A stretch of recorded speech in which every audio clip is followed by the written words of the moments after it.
Hello and very warm welcome. नमस्कार दोस्तों, स्वागत है आपका एक और वीडियो पर। मैं हूं मोहक Pachisia. I am the founder of technically sorted. इस वीडियो में हम चर्चा करेंगे golden cross and death cross के बारे में। जी हाँ, कई सारे नोवाइस ट्रेडर्स ने और कई सारे थोड़े बहुत एक्सपीरियंस टेक्निकल एनालिस्ट ने इस टर्म के बारे में काफ़ी कुछ सुना होगा, पर क्या आप जानते हैं कि इसको आप कैसे अप्लाई कर सकते हैं? Golden cross and death cross क्या है? मूविंग एवरेजेस क्रॉसओवर क्या है? तो आज हम डिस्कशन इस बारे में करेंगे और एग्जांपल्स लेकर के करेंगे। तो सबसे पहले मूविंग एवरेजेस क्या होती हैं?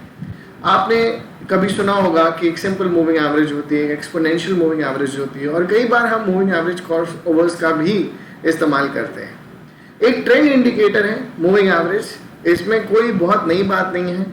जो हम स्कूल में स्टेटिस्टिक्स पढ़ते समय मैथमेटिक्स में सीखते थे कि अगर हमारे पास बहुत सारा डेटा हो और हम उसकी एक एवरेज निकालें और फिर एक डेटा पीछे से छोड़ दें और नए डेटा को ऐड करें, फिर उसकी एवरेज निकालें, तो वो मूविंग एवरेज बन जाता है। वैसे ही जब हम एक ट्रेंड को देखते हैं, जैसे जैसे हमें आगे डेटा मिलते जाती है, वैसे वैसे अगर ट्रेंड स्ट्रांग हो तो मूविंग एवरेज प्राइस के साथ टर्न होती है। आपके सामने यहाँ पर जो है उसमें आप देख सकते हैं कि जो मूविंग एवरेज है एक डाउन ट्रेंडिंग मार्केट में मार्केट के साथ साथ नीचे जा रहा है। इसे हम इस तरीके से भी देख सकते हैं कि मार्केट मूविंग एवरेज के नीचे ट्रेड कर रही है, यानी कि ऑन एन एवरेज ये जिस भी पीरियड का मूविंग एवरेज होगा, चाहे वो 10 पीरियड का हो या 200 पीरियड का हो, ऑन एन एवरेज जो मार्केट लास्ट 10 दिन में थी फॉर एग्जाम्पल, उसके नीचे ट्रेड कर रही है। This signifies a down trend. Now this signifies a downtrend. This does not signal a downtrend. इसका मतलब ये नहीं कि हम मूविंग एवरेज के नीचे सेल कर दें और हम पैसे बना लें, ऐसा नहीं होता है। बहुत लोग इस मिसकंसेप्शन में पड़ते हैं और मुझसे फ़ोन पर पूछते हैं ये बात, कौन सा moving average best moving average है। हम इतने सारे सवाल करते हैं क्योंकि हमें ऐसा लगता है कि हम जल्दी जल्दी पैसे कमा लें, लेकिन हम उसके अंदर के एसेंस को भूल जाते हैं, अंदर की कैलकुलेशन को भूल जाते हैं। मूविंग एवरेज इसलिए बने ही नहीं है कि इस लेवल के नीचे प्राइस आ जाए, इस मूविंग एवरेज के नीचे प्राइस आ जाए तो सेल हो जाएगा, और इस मूविंग एवरेज के ऊपर प्राइस चली जाए तो वो बाई बन जाएगा। ऐसा कुछ भी नहीं है। आपकी इस शंका को दूर मिटाने के लिए मैं आपको सबसे पहले, और भी मूविंग एवरेज के ऊपर वीडियोस है मेरे यूट्यूब चैनल पर, आप देख सकते हैं, लेकिन आज हम बात करने वाले हैं एक पर्टिकुलर फिनोमेना जिसे हम मूविंग एवरेज क्रॉसओवर कहते हैं। सिंपल मूविंग एवरेजेस के बारे में उस पर प्रीवियस वीडियो में मैंने बात की, जो आपको डिस्क्रिप्शन बॉक्स में मिलेगा, जिसकी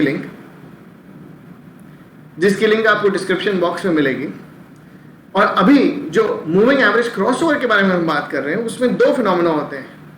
और जैसा कि मैंने कहा कि बिफोर मूविंग ऑन कुछ हम एडवांटेजेस और डिसएडवांटेजेस समझ लें। जब भी हम किसी इंडिकेटर को यूज़ करते हैं, चाहे वो मूविंग एवरेज जैसे एक सिंपल इंडिकेटर हो या उससे ज़्यादा कुछ कॉम्प्लेक्स इंडिकेटर हो, कुछ बातें हमें मन में रखनी चाहिए। एक आर्गुमेंट है टेक्निकल एनालिसिस कम्युनिटी का, कुछ लोग हैं जो कभी भी मूविंग एवरेजेस को सपोर्ट ही नहीं करते, और कुछ एनालिस्ट ऐसे हैं जिनका मूविंग एवरेज हमेशा कोई ना कोई मूविंग एवरेज चार्ट पे रहता ही है। तो लेट्स अंडरस्टैंड दिस। इसके कुछ एडवांटेजेस हैं। हमें जब इंडिकेटर्स कुछ सिग्नल देते हैं या कुछ किसी चीज़ की तरफ एक रेफर करते हैं, किसी इंडिकेशन की तरफ रेफर करते हैं, तो एक ऑब्जेक्टिव सिग्नल होती है, वो एक प्राइस कैलकुलेशन से निकली हुई है। वो हमें हेल्प करती है कि जो already existing patterns, candlesticks, line studies and various other technical analysis concepts जो हम जानते हैं, उसको वो कंफर्म करे। Next, it can be used to develop strategies. कभी हम डेवलप करने जाते हैं जब स्ट्रैटेजीज, हम देखते हैं कि मिश्रण हो मल्टीपल इंडिकेटर्स का या मल्टीपल फिनोमेना का, उस मिश्रण में एक बहुत important trend indicator moving average बन सकता है। एंड लास्टली, कभी कभी ये क्रिटिसाइज किया जाता है कि मूविंग एवरेजेस में हमें लेट सिग्नल मिलता है, लेकिन आप समझने की कोशिश कीजिए, अगर ट्रेंड बहुत बड़ा है तो सिग्नल अगर थोड़ी लेट भी आए तो भी वो एक अच्छा सिग्नल हो सकता है। ऑन द कॉन्ट्ररी, डिसएडवांटेजेस भी हैं।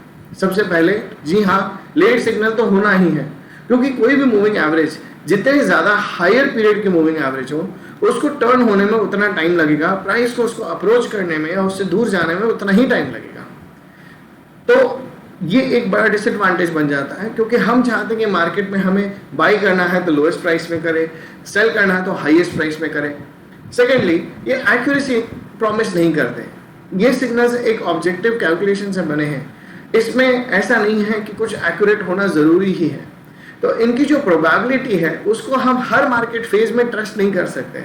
और इसके लिए थर्ड पॉइंट भी जो मेरा है वो इसी से रिलेशनशिप में है कि signals tend to work less in sideways market. जिन मार्केट्स में ट्रेंड है ही नहीं, आप देखोगे कि प्राइस मूविंग एवरेज के आसपास काफ़ी देर तक घूम सकता है, उसको ऊपर की तरफ और नीचे तरफ क्रॉस कर सकता है। और काइंड्स ऑफ सिग्नल्स जो आप पकड़ना चाहो, हो सकता है कोई इंडिकेटर दे, चाहे वो मूविंग एवरेज हो कोई और इंडिकेटर हो, बट साइडवेज मार्केट में सैडली इंडिकेटर्स का रोल जो है वो वीक हो जाता है।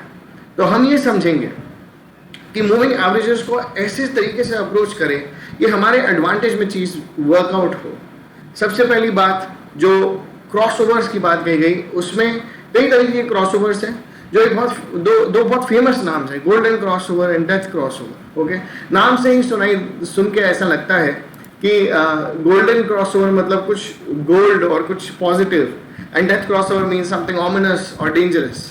तो गोल्डन क्रॉसओवर जाहिर सी बात है कुछ अप ट्रेंड से रिलेशनशिप में, और डेथ क्रॉसओवर डाउन ट्रेंड। तो पहले हम डेथ क्रॉसओवर से शुरू करते हैं। और सामने मेरी चार्ट है बजाज ऑटो का। मेरे पास बजाज ऑटो का जो चार्ट है वो एक डेली चार्ट है। आप देख सकते हैं ये जो सर्कल है जिस एरिया में मैंने मार्क करके रखा हुआ है, एक लॉन्ग टर्म अप ट्रेंड के बीच में एक इंटरमीडिएट डाउन ट्रेंड दर्शाता है। अब इस डाउन ट्रेंड का कुछ हिस्सा मैं कैसे ट्रेड करूं, using moving averages, using a crossover, death crossover. Okay, अब होता क्या है डेथ क्रॉसओवर? दो मूविंग एवरेजेस को अगर हम लेते हैं और उन दो मूविंग एवरेजेस में से जो moving average slower moving average है और जो moving average faster moving average है, उसकी रिलेशनशिप को हम समझें, तो फास्टर मूविंग एवरेज जो है वो है जो कम पीरियड की है। तो हमारे केस में जो एग्जांपल मैंने लिया है, इस चार्ट पे आप देख सकते हो ये ब्लू लाइन, ये ब्लू लाइन जो है ये छोटे पीरियड की मूविंग एवरेज है, और ये जो ग्रीन लाइन है ये एक बड़े टाइम पीरियड की मूविंग एवरेज है। तो हम इन दोनों डिफरेंट मूविंग एवरेज, अब पहला सवाल ये आएगा, अच्छा सर वो सब तो ठीक है, आप हमें बता दीजिए ना कि कौन सा मूविंग एवरेज जो है जो दो आप यूज़ कर रहे हो, ताकि ये सीक्रेट पोर्शन मुझे भी मिल जाए और मैं भी जाके इसको अपनी ट्रेडिंग में यूज़ करके बहुत सारे पैसे कमाऊँ। तो प्लीज़ समझ लीजिए, कोई भी दो परफेक्ट मूविंग एवरेज नहीं होते हैं। ऑब्जर्वेशन पे डिपेंड करता है, मल्टीपल फैक्टर्स पे डिपेंड करते हैं कि आपके लिए कौन सा मूविंग एवरेज किस टाइम फ्रेम के लिए सूटेबल है। अपने ट्रांसपेरेंसी के लिए और क्लैरिटी ऑफ थॉट के लिए आप लोगों को बता देता हूँ, मैंने यहाँ पे 60 पीरियड मूविंग एवरेज लिया है as the blue line, and as the green line which is the slower moving average, this is the 100 period moving average. ठीक है, तो 60 और 100 के बीच में आप रिलेशनशिप देख रहे हैं कि बीच में ऐसा वक्त आ रहा है इस डाउन ट्रेंड के शुरू होने के जस्ट बाद, जहाँ पर एक death crossover is taking place. ये डेथ क्रॉसओवर से हमें समझ में आता है कि there is ominous signal, there is a chance that market छोटे टाइम फ्रेम में अब लीन कर रहा है towards the down trend, compare to that the market in a bigger time frame is losing its grip, मतलब bulls अपना grip को कहीं ना कहीं लूज कर रहे हैं और जो बेयर्स हैं उनकी ग्रिप स्ट्रॉन्ग होती जा रही है। एट द सेम टाइम जब ये क्रॉसओवर बनता है, हम ये देख रहे हैं कि जो मार्केट का प्राइस है, क्रॉसओवर तो है जो है, बट जो प्राइस है वो क्रॉसओवर के नीचे ट्रेड कर रही है। अब हम देखेंगे कि विदाउट द क्रॉसओवर और विदाउट एनी ट्रेंड लाइंस ये जो चार्ट है ये ऐसे दिखती है। जब हम इसमें अपने एनालिटिकल सिग्नल्स लगाते हैं, अपने एनालिटिकल कुछ लाइन स्टडीज के बेसिस पे जो मैंने ट्रेड डिसिफर किया है वो अगर मैं लगाता हूँ, तो यहाँ पर मुझे एक स्ट्रॉन्ग सपोर्ट जोन मिलती है, और ये जो येलो सर्कल आप देख सकते हैं यहाँ पे मेरा एक ट्रेड ट्रिगर होता है। अब इस ट्रेड ट्रिगर को पाने के लिए मेरे लाइन स्टडीज, सपोर्ट रेजिस्टेंस के आइडेंटिफिकेशन एंड कैंडलस्टिक्स की स्टडीज मुझे काम में आई, और इसके बाद मैं एज ए एडिशनल और ए सपोर्टिव इंडिकेटर मैं डेथ क्रॉसओवर को भी कैसे यूज करता हूँ आप देख सकते हैं। अब अगर हम नेक्स्ट चार्ट में आप देख पाओगे कि अगर हम इन दोनों चीज़ों को एक साथ लगा दें, as in the line studies as well as the death crossover, आप क्लियरली देख सकते हैं कि डेथ क्रॉसओवर होने के बाद हमारा जो एनालिटिकल बायस है वो ये हो गया कि अगर कोई डाउन ट्रेंडिंग सिग्नल मिले, अगर कोई ट्रिगर मिलती है शॉर्ट करने के लिए स्टॉक को, तो वो ट्रिगर एक अच्छी ट्रिगर हो सकती है। इस स्टॉक को अगर हम इस लेवल पर शॉर्ट करें, considering the combination of a death cross as well as the support breakout, तो यहाँ पर एक बहुत एडवांटेजेस और अपॉर्चुनिटिस्टिक ट्रेड मिलती है, और अपने ओवरऑल ब्रॉडर डाउन ट्रेंड के एक अच्छे खासे हिस्से को आप ट्रेड कर सकते हैं। ये ट्रेड क्योंकि ये एक डेली टाइम फ्रेम पे है, आपको ये ट्रेड लेना होगा तो पोजिशनली ही लेना होगा। That means you have to hold on to the position for a few weeks. और जो नेक्स्ट एग्जांपल मैं देने जा रहा हूँ वो रिलेटिवली शॉर्ट टाइम फ्रेम का है, ताकि जो ट्रेडर्स छोटे टाइम फ्रेम को प्रेफर करते हैं ट्रेडिंग के लिए या ज़्यादा कंफर्टेबल रहते हैं छोटे टाइम फ्रेम के साथ, वो उस चीज़ को देख सकें। तो मेरा जो नेक्स्ट एग्जांपल रहेगा वो है गोल्डन क्रॉस का।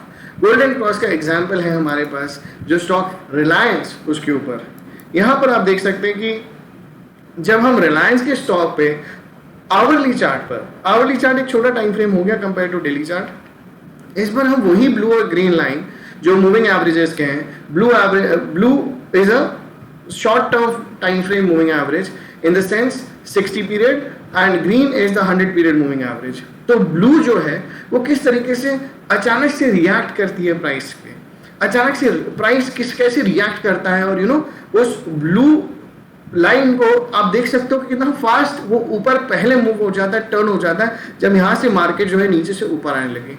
यहीं पे जो ग्रीन लाइन है जो स्लोअर मूविंग एवरेज है, इसी सेम चीज को करने में थोड़ा वक्त लगता है।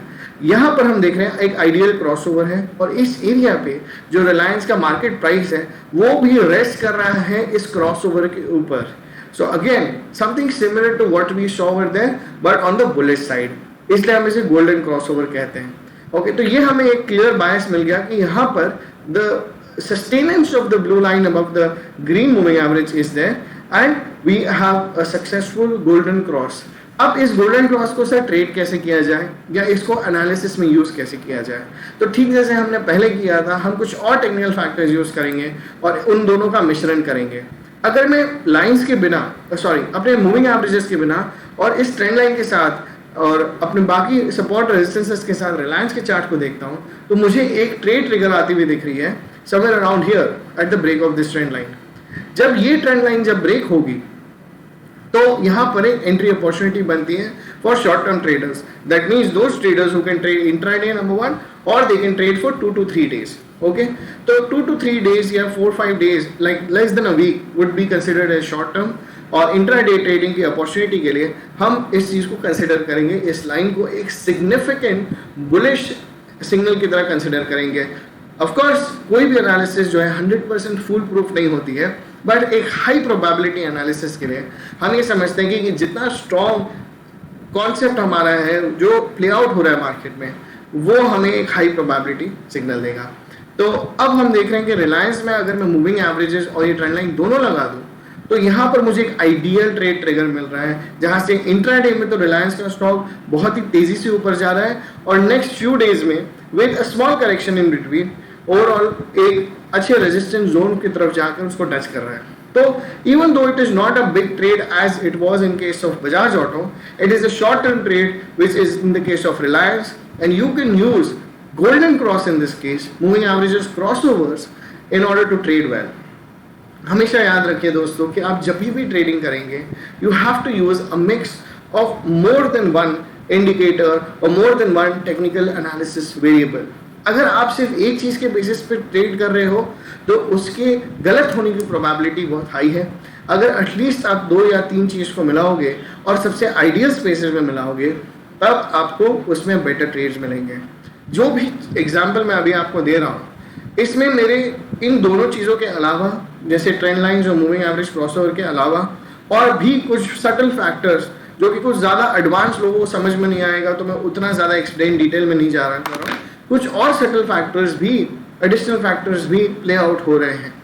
बट ब्रॉडली स्पीकिंग, अगर आप एक नोवाइस ट्रेडर हो और आप इन सिंपल चीज़ों को यूज़ करते हो, एक ट्रेंड लाइन को ठीक से आइडेंटिफाई करना चाहते हो। बहुत सारे लोग हैं जो मेरे पास स्टूडेंट्स बन के आते हैं, जो नए स्टूडेंट्स, वो बोलते हैं कि सर मैंने पहले भी यहाँ से सीखा है, मैंने पहले से भी वहाँ से सीखा है, but they don't even know how to identify a trend line. Why? Because आप कोई भी लाइन बनाओगे चार्ट के ऊपर, कोई भी 2 पॉइंट के बीच में लाइन बनाओगे तो वो दिखने में एक ट्रेंड लाइन जैसी लगेगी, बट क्या उसकी टेक्निकल सिग्निफिकेंस है? तो वैसे हम बहुत महीन पॉइंट्स को ऑब्जर्व करते हुए मल्टीपल कॉन्सेप्ट्स को लेंगे और उनको ट्रेड करेंगे इस तरीके से कि हम हाई प्रोबेबिलिटी ट्रेड्स को पकड़ पाए। तो ये था मेरा एग्जांपल आज गोल्डन एंड डेप्थ क्रॉसओवर के ऊपर। आई होप आपको ये वीडियो अच्छा लगा तो डेफिनेटली लाइक कीजिए, सब्सक्राइब कीजिए और अपने दोस्तों के साथ शेयर कीजिए। And most importantly, to know more about us, go to www.technicallysorted.com. Thank you. Take care. Goodbye.